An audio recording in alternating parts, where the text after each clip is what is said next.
when you bomb in front of comics, it's the worst because you're all like, it's so awkward, man. Comics are so bad in terms of handling such awkward moments. Nobody knows what's the right thing to say. Everybody has an asshole inside them that's rejoicing the situation. Yeah. So it's so awkward. Yeah. So, but it was humbling enough because I realized, oh, okay, so you can be as good as you seem to be on a day, but Yeah. you also get there's the rest of the world that who wouldn't know who you are or who you don't have a connecting point to, so you can't even crack 4 minutes with them.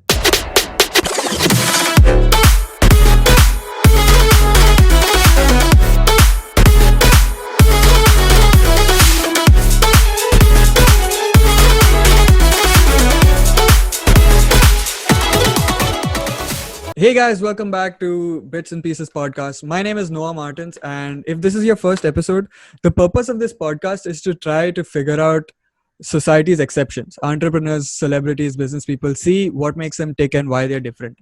And so I'd like to introduce today's really special guest. He is an internationally touring stand-up comedian and India's official debunker of South Indian stereotypes. You can find his special Madrasi Da on Amazon Prime. Arvind Essay, thank you so much for joining me. Thanks, Noah. Thank you for having me over. And I like the new title you gave me. I should remember to add this to my Twitter bio. Yes, I like the new beard. I think like it's the most done thing, right, in this lockdown. Yeah. Just to show that you're also going through it. Man, now I feel so bad because earlier I never had the opportunity to grow. Now I felt so proud saying, hey, look, my beard has come out. And then I step out for a grocery shopping, you realize the whole world is doing it. You're like, okay, I'm not an exceptional person in the beard category. So before we get into it, the first question is, how did you even discover stand-up? Like, how did you discover that was a thing? I didn't. I was not entirely into it per se. My best friend Bargo, who's also a comic, his special just released on Amazon Prime. Like 2 days ago, right along with Kannan's show on Netflix. Right. It's called Kufu Bonda.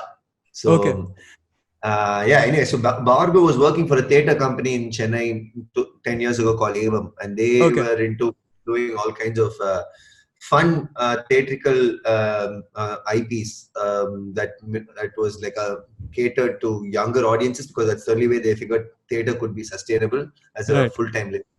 So one of the things that they ended up therefore stumbling across and wanting to experiment in Chennai was the idea of stand-up comedy, which Bhargav was the one who pretty much floated that idea and executed it because he was an employee of the company Evam. Right. So he also happened to know me and a bunch of people. He identified unconventional resources in his community that he felt could be trained and towards becoming a comedian, because we had no proof of concept or even frame of reference back in those days. We treated it like funny monologues. Right. Okay. Yeah. And so you went from being a freelance filmmaker to doing stand-up. Yeah. Yeah. And was there any resistance from your family maybe? Or were they cool with it? No. So the resistance that I got from my family kind of stopped in school itself, because I made the jump in school itself to not do engineering, or rather I stopped studying in 11th and 12th grade. Okay. I was not doing well from a grades point of view. Okay. So during that time, they gave their best shot to see if something would work. And didn't. They kind of stopped there itself. So the resistance is not a problem. So why do you do it? Like, why do you get on stage? Why do you take the trouble to write? Like, what's the real reason? What's your favorite part of it maybe? You can take it. Changing now. Why do it keeps changing now? In the sense, it used to be about wanting to make a living, right? To a philosophical thing of wanting to make people laugh, right? To a philosophical, or rather to a more of an introspective thing of saying wanting to be heard, to a psychological thing of just wanting to be busy, man. Like, don't be idle. You know, right? The need is changing, man. So why it's there is a bunch of things. But so I also do stand up, but my favorite part of it is, like, if I was to pick my favorite part between writing and going on stage, I love writing, but when I get to see people's reactions, that's my favorite part. Like when I go on stage and when I try out a joke for the first time. So what's your favorite part? Wow. I've been doing this for 10 years. I've never thought there are parts to this. But don't you agree that they are two different experiences? Writing and For being me, on stage? both are equally nerve-wracking. Okay. Like, like I break my head when I'm trying to write. Like you would think, like, oh my god, relax, Yeah, bro. There's because I've nobody. noticed there's so much like your set is so like there's so much research that probably goes into it. Like we can take that Sundar Pichai one as an example. Like, would you go into that by first reading an article and then uh, writing your jokes, or do you come up with a premise and then like find content to validate it? No, I guess it can work both ways. In Sundar Pichai's case, I ended up doing it wherein I had the idea and then I started bifurcating from that idea. You start extrapolating from that idea. Right, So right. you start looking for avenues around it. Okay. Whereas ideas have also come up from a direct source of saying, I would have read a YouTube comment and I would have been like, oh, this is a great idea. Yeah. Like, But so how does your both happens. creative process go? I'm sorry? How does your creative process go in general? So it comes about having enough regular sessions to sit and put your mind towards writing. And for me, writing is probably more difficult than performing, I would say, because once you write, I think your job is done. In the sense, performance is just whether if you feel like you'll do it. But writing, even if you feel like you won't do it, because at least for me, it's incredibly hard to write. I don't know how I managed it so far. Like I'm like the most I can go an entire year without writing anything new. Okay. And I have. So and I've gone years where I didn't realize that I've actually written like 2 specials worth content. So it for me, writing is like this very seasonal, moody thing, and I don't know how it happens. I've still not had a good enough grasp around it. Whereas what I do very well is tweaking. So what you end up writing, I end up doing the whole that part I do a lot. In the sense, the time I spend to tweak and retune and fine tune is a lot more than the time I spend to create. Okay. But when you go on stage with a joke for the first time, do you have like only a concept in mind, or do you know I have the lines? Okay. I have everything written to the T. Yeah, I don't do anything. I don't improvise about. But then, how do you find out where to tweak it? Every time you do it, you record the audio and you listen to it, so you understand. Okay, I have a memory of that show. Then I listen to the audio again. Right. Then after a point, you don't need the audio because your memory in itself will tell you the truth about, okay, these portions are not working for these reasons. Okay, these portions, you're not sure. So let me go and play the audio to check if I performed it the way I wanted it to or not. Or if the laugh was actually there and if I'm not remembering it, etc. So things like that. So you keep tweaking based on your muscle memory. Okay, fine. And would you say you're still learning as a comedian? I think that's the only thing I'm doing, man. I'm very lucky to be making a living out of it. But as a comedian, if you ask me to rate my skill level, I would put it very low. Like I would probably say 3, 4 out of 10 from a skill level. But I would say the learning part is immense in the sense there's so much to do. And we're such a young industry. Very few comics are actually, I would say, at a superb level of skill in India because we are too young as an industry and the number of opportunities we get to perform is also limited. That's true.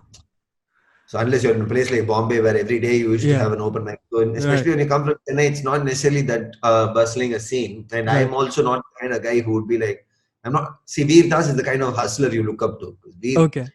Monday to Friday, he's busting his backside, writing new stuff. Saturday, Sunday, he'll be in some other country doing a random show. He has 6 products at the same time that he keeps shuffling with. Well, that's insane level of bandwidth and work ethics, man. So if you ask me, therefore, to answer your question, I have way too much to learn to get close enough to all of that level of work ethics. Okay, but do you have like a method to learning, like, or could you give me an example maybe of the last time that you felt like you learned something? Last time that I felt like I learned something. Oh man, how do I put it? I mean, because for me, every time I observe anyone doing anything, I'm always sitting and analyzing. That's one unfortunate part of being an OCD that I have, which is anytime someone puts something out there, I try Right. my best to avoid it. In the sense, Okay. avoid consuming because I know I'll be judging the hell out of it. Yeah. So I'm like, no need. Let's not watch it. Let's not watch it. It's okay. But Right. then if I end up watching it, I know I'm psychoanalyzing the Okay. whole time. Like every Right. line, what his thought process would have been, what I would have done if I was him, what I Right. think he's going for. Yeah. No, I do all this unnecessary because that's just my mental makeup. Right. And I keep my judgments to myself in a sense. Okay. I don't, I mean, as much as I understand this is a lot of indulgence and obsession, it's an obsession that I keep to myself. It's not like I take that and Yeah. I form opinions out of it. It's just Okay. for me to keep, how do I put it, to hone my own instincts about it, you know. So every time, like I was watching Baggy's, that is Barwood's Kung Fu Yeah. Bonda on Amazon Prime again. Right. So the first 20 minutes, he's my best friend, but still I was cringing at so many places. I'm like, oh shit, I wouldn't do this. Oh no, I Yeah. wouldn't go here. Yeah. But I'm like, oh wait, that's something I can never do. Yeah. In a matter of 2 minutes, I can swing both ways. Right. Because you're perennially judging, and that's how I am. So, Okay. so that those are all ways in which I feel I learn. Because then when I sit down to write, all of these instincts kick in to make me take the right decision somewhere. Okay. And who would you say inspires you? You can tell me comedy-wise. You can tell me maybe someone in your personal life who's always been there and like keeps you going. So who are your inspirations? You can do both actually. Do comedy inspiration. Me to do what? In comedy inspires you to just go up on stage and be more creative, like be creative and keep doing it. Like you could tell me your favorite comics, maybe the people you look up to in general in comedy. Comedy, yeah. So I guess in many ways, Tamil comedians like Vadivelu and Goundamani have inspired me a lot. Okay. They are considered the legends in Tamil comedy. And Tamil comedy is extremely unique when compared to any other regional Tamil film comedy. I mean, when compared to any other regional film comedy out there. In the sense, like for example, Bollywood does not have the kind of glossary of comedy that we do in Tamil, because we have our own comedy tracks. Like comedians in Tamil are as big as the heroes, if not bigger. Right. Whereas in like we have our own meme culture centered around it. Like we have our own references that nobody will ever understand. Like from some random movie that nobody would have heard of. Right. No people wouldn't have seen that movie, but they would remember the comedy track in that movie to the T, because YouTube of it would be out there. So all we need is a frame referencing that particular moment to a political thing that we just did. You know. So my point is, imagine being in a community and surrounded by friends who are referencing this back and forth. Your comedy is actually out there all the time. Right. So in that sense, these two guys called Goundamani and Vadivel. Goundamani is by far the greatest comedian I would say our country has ever seen. One of by far the best man. So he's politically incorrect, irreverent, and ahead of his time, and someone who's played unbelievably diverse roles. So he's probably been someone I've been able to adapt and put it in English, because he does it in Tamil. So for me, I realize a lot of times since I do it in English, the resemblance is not therefore immediately there. So I get away with it. Right. Because if I end up saying the same thing in Tamil, they'll be like, hey, that's such a thing to say. But because I think and write English as well, it sounds like a new packaging altogether. And that's pretty much how comedy works. I'm sure Goundamani would have gotten this inspiration from somebody else who talks the way that they do around his community. Right. And so that's so those are the two people who have inspired me the most, I would say. Okay. And maybe someone in your personal life who is always like a rock to you. And so that definitely the person I've already mentioned so far, Baggy. Bhargav / Baggy. You would see me drop his name throughout the shows and all the friend characters in my acts. Yeah. It'll either be really him or it'll be his name that I use. So he pretty much started the stand-up comedy movement in Chennai, like I told you earlier, and pretty much has been the one of the few sole believers in my creative journey from school, because we were friends and classmates, rest of friends from school. So he pretty much saw it in me and kept pushing me not to quit, or he saw a lot of potential. He said someday this will come through in some form or the other, keep at it, etc. So I definitely owed 99% of it to him. Right. On that note, how much do you value like the circle that you keep around you. Like, what would you do? You, if at all, what are your criteria for the people that you keep around you? Maybe in your production team or your management. Like, what do you look for? So primarily I look for a lot of honesty. Okay. So because I have a lot of perfectionist disorders, you could say. Okay. So which I can't take people who faff around Right. or who think they're being street smart about things or Right. come up with fixes. I know people can survive doing things like that and Yeah. who like to take a lot more laid back approach to things. I consciously and carefully avoid that. So primarily that comes from, if you're honest, then you would either be smart or you and still be honest, or Yeah. you would be hardworking and be honest. But point is, in both cases, I would appreciate honesty more than street smartness. Right. Because that way, at least accountability and everything kicks in after that. So I would say, yeah, honesty is first. Then what are the people? I guess I'm attracted to I'm attracted to calm people because I'm not calm at all. I'm very anxiety ridden and I'm very fidgety and restless and hyper. So I like to put a team around me that that can think through this noise and the chaos I create around them. Okay. So that's another trait. So and invariably I end up working with people who I'm either I'm very fond of or I'm very close to. I have my friends I work with a lot of my friends. Okay. But because I work on a trust basis a lot, but my colleagues are not necessarily my friends. Yeah. So I do, and for the company, we do pick people outside of our friend circle. But having said that, we look to pick someone who we are very likely to be friends with because the kind of company that we end up being in this entertainment space, you're such a small unit. You need someone who gets your vibe and who would therefore really your principles need to align. Yeah, and who would go all the way for it because they get your vibe and get theirs. So I would not be surprised that post this job or whatever if we continue to be friends. Right. Okay. As a comedian, you've probably bombed like all comedians do. So if you could tell me maybe your favorite bombing story, like maybe the worst bomb ever, or just a strange bomb. I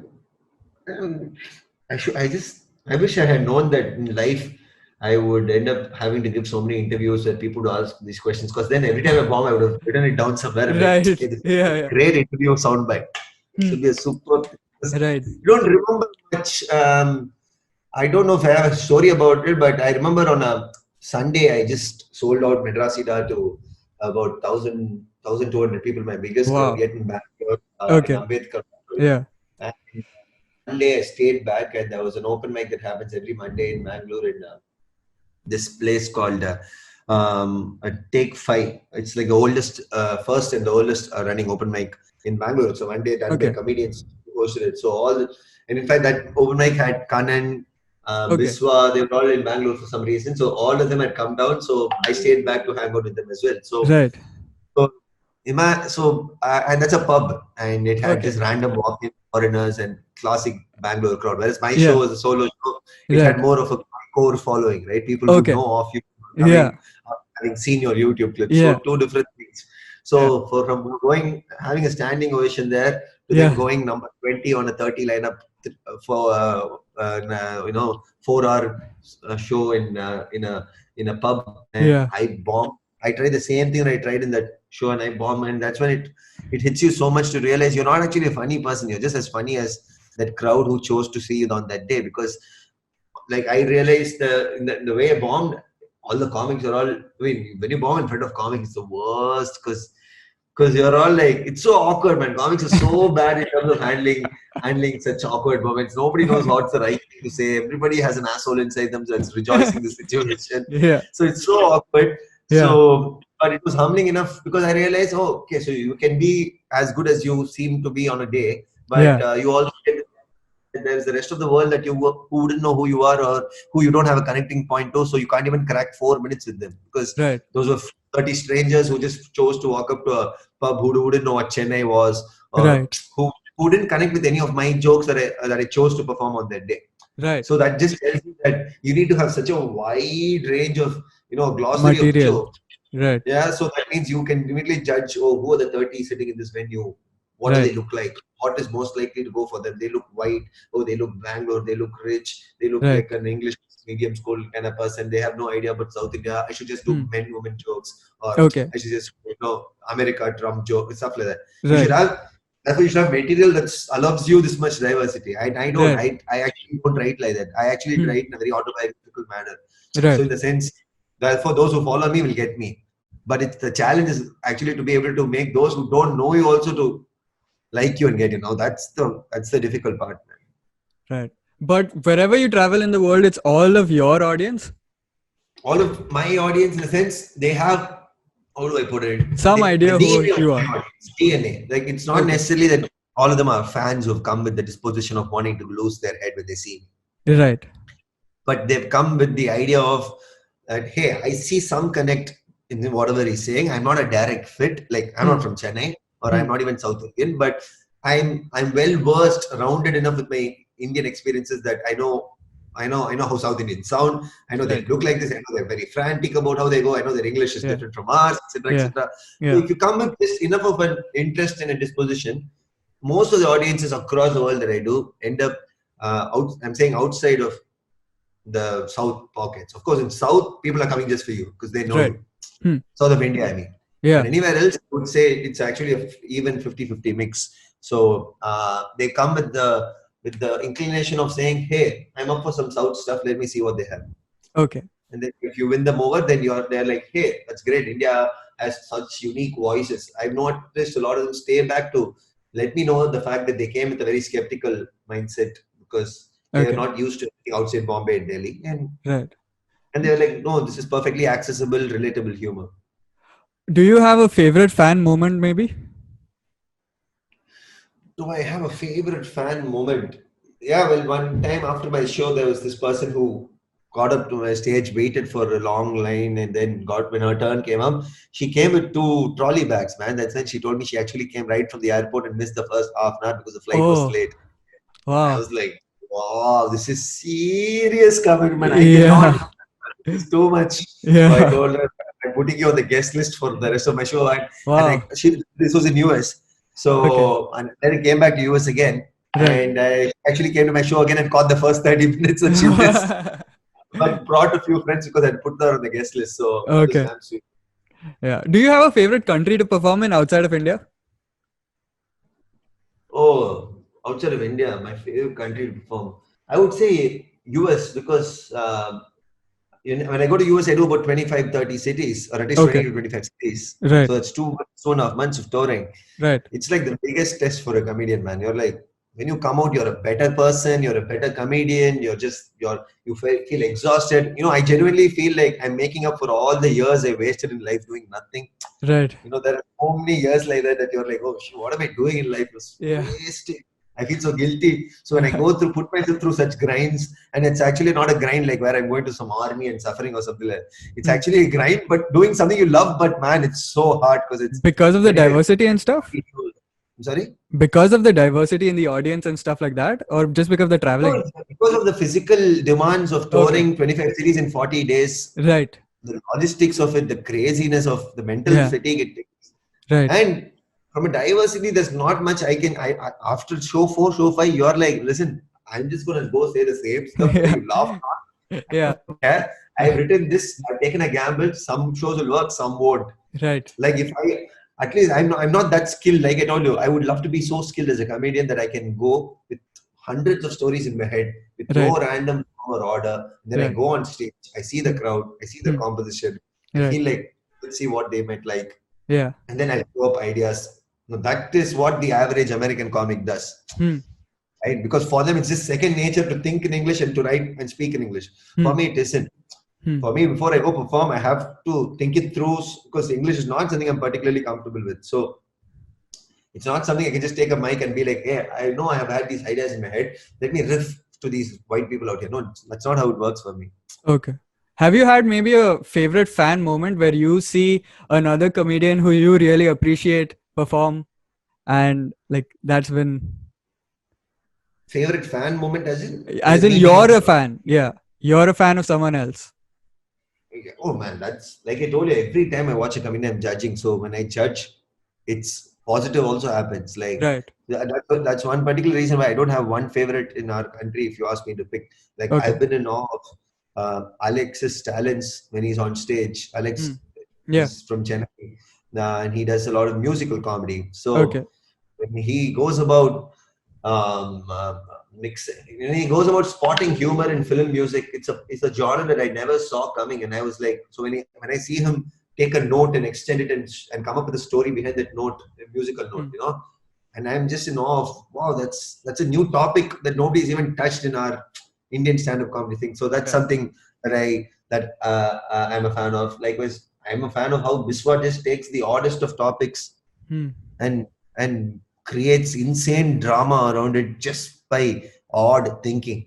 Yeah. I don't even understand Hindi much, but Biswa is so smart with this writing that you don't need to know Hindi to understand how he's taken something so simple right in front of you. Like he would have been like remote, and then he'll come up with 20 things about remotes, and you're like, wow, Yeah. this is the kind of guy that will make you feel like, oh damn, you have to, it was right in front of you. Why did you see this again? Yeah. So that's something I've been a fan of. I like when you look at someone like a Kenny. I just love how freely he performs on stage as a he's a born entertainer. You can tell Kenny on stage he's just thinking of I'm going to be as naked as possible and connect. So I just love that aspect of Kenny. Even Naveen is like that. Right. Naveen Richard. Yeah. So you become fans when there are certain things about comedians that I really love. When they actually indulge in those things, you automatically, no matter how insecure you feel deep down, you automatically are in awe of all of that they're doing because you hope to, you hope that inspires you. Or you even sometimes I look back at my performances and I'm like, okay, like do this thing more because remember that's what Kenny and Naveen does and that's why you love it when they do it. So I remind myself on many occasions to give myself some strength. Okay. I'll close with the last two questions. The first one is, what is the most important advice you would give someone who's starting an unconventional career like stand-up? So I'll have a bunch of things I'll probably tell because I suck at telling things in like one word or one line of. So one would be first and foremost you have to be honest to yourself, man. Anyone starting something unconventional, the whole idea of hey, let's do something unconventional, let's do something daring, let's do something adventurous. It's always grass is greener on the other side. I don't want to conform. I don't want to be the regular Joe. The regular Joes are the butt of all the jokes, but nobody makes jokes about comedians. How cool are they? I know how it feels, but my point is, first thing I always tell is that something I still practice. You have to be extremely honest about why you're doing something, what you're doing it for, whatever the different thing that you're pursuing, and what data or feedback you're getting from it. You have to be honest about all of it. In the sense, I'm putting a lot of effort. I'm putting Y as my outcome. X and Y, you have to do an honest trade-off. You should not be like, oh no, but my mommy told me I'm great at it. No, I just be brutally honest. Because I'm not saying be brutally honest to quit. I'm just saying any journey you live, there's honesty in it. You'll see value for the journey. Right. Because even if it's quitting, no, what I mean is even if it means your data tells you have to quit, that means you're not quitting. You're actually starting something else that you're more honest about. Right.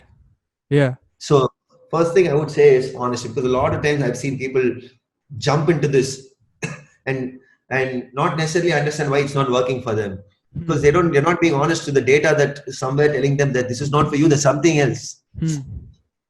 So you really have to go with such an open, clean slate and a wide mind to be able to take all the data that comes and then realize, okay, this is why I'm here. So that's point one in terms of advice. Second point I would say is stage time, man.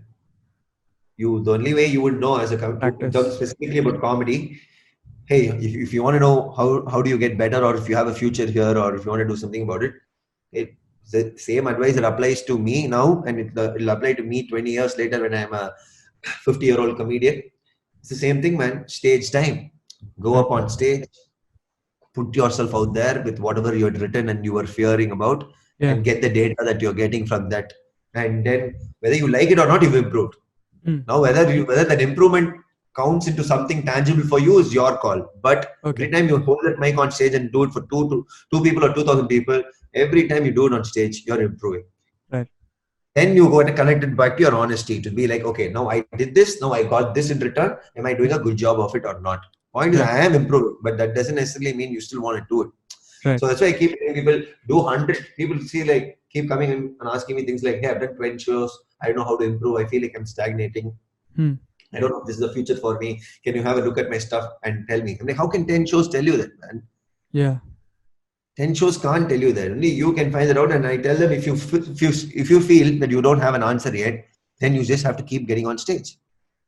Because the more you get on stage, the more data you'll have towards an answer. The answer might be, yes, this is your thing, or no, this is not your thing. The only thing that will tell you the answer is the stage, not you and not people. Yeah. Okay, fine. And that should probably connect to the last question, which is, what's the end goal for Arvind Essay? What do you want people to remember you by? I don't want people to remember me, man. Okay. I don't want people to remember me at all. I've thought about this now. I don't want people to remember me, and I would like to. My end goal would be to be able to. I guess I enjoy being in this whole field of this risk and this reward. I like this game. Right. I guess that's something I've always done all my life. Whenever there have been situations where your family or someone tells you, no, you're not supposed, I'm like, no, I think I'm going to give it a go. So I've enjoyed that. So as much as I don't come across as a confident person who seems to be thriving upon it, when I look back at it, most of the times it's paid off well. So my end goal would be to continue to explore such risk-taking things that I fear and hope to continue reaping rewards from it, man. And it'll be in the field, hopefully the field of creativity. Like I set out to be a filmmaker, right? So that's something that I've still not scaled.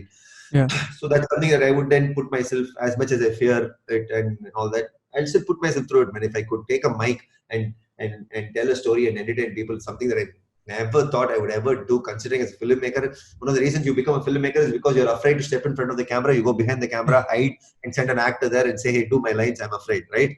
Yeah. So imagine then having to hold a mic and tell your lines yourself. Yeah. So if I could do that, it gives me confidence to say, no, maybe then I can also do this film thing. So things like this, man. Whatever I think I fear the most is what I would think I would like to go and continue opening up and seeing if I can make it or not. That's great. Okay, so I know I said that was the last question, but to wrap this whole thing up around circle, if you could maybe debunk one South Indian stereotype. If I could maybe debunk one South Indian stereotype. Oh, man. I guess I would have to start by saying